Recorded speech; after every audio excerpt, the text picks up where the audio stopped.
मानव आवाज़ Saharanpur news channel में आपका स्वागत है। साथियों, आपको बता दें, प्रदेश की नंबर 1 विधानसभा सीट बेहट में कस्बा वासियों की कस्बे में बारात घर बनाने की लंबित मांग पूरी नहीं होने से लोगों में खासी नाराज़गी देखी जा रही है, क्योंकि आम कस्बा वासियों को बेटा बेटी की शादियों में महंगाई के कारण बैंक्वेट हॉल अथवा पैलेस बुक करने में पसीने छूट रहे हैं।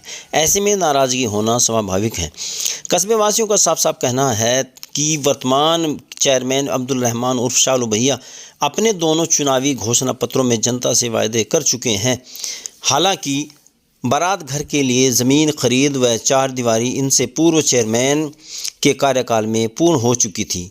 अब केवल उस पर ऊपर का निर्माण होना था, जिसे चेयरमैन अब्दुल रहमान उर्फ शालू बनाने में विफल साबित हो रहे हैं। इस संबंध में जब अब्दुल रहमान उर्फ शालू भैया से जानकारी ली गई तो उन्होंने बताया कि वह कई बार प्रपोजल बनाकर शासन को भेज चुके हैं, परंतु शासन की ओर से अभी कोई पैसा बारात घर के लिए आवंटित नहीं हुआ है। उन्हें पूर्ण उम्मीद है कि जल्द ही शासन से बारात घर के लिए पैसा आवंटित होगा और वह कस्बा वासियों के लिए आधुनिक सुविधाओं से सुसज्जित बारात घर बनाने की सौगात देने में सफल होंगे। आइए सुने चेयरमैन अब्दुल रहमान उर्फ शालू की जुबानी।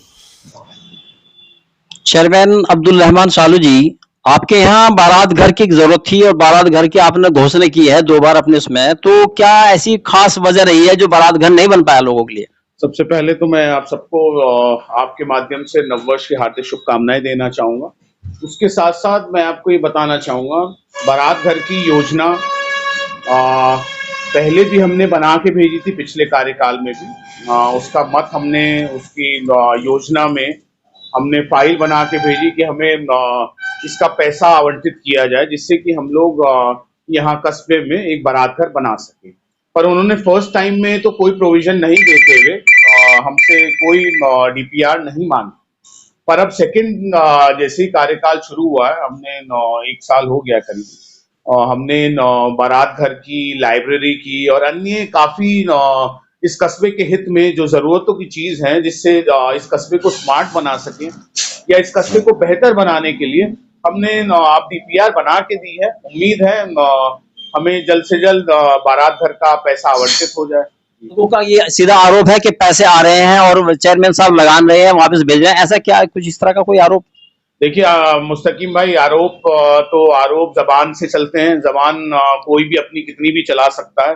बिना प्रमाण किए या बिना प्रमाण दिए आप किसी पे आरोप नहीं लगा सकते हैं। अगर पैसा आया होता तो ये सरकार से पूछने की जरूरत है कि वो पैसा गया कहाँ है, और या तो अधिकारी से पूछने की जरूरत है, ईओ से पूछने की जरूरत है कि अगर उसका पैसा आया था तो कहाँ गया।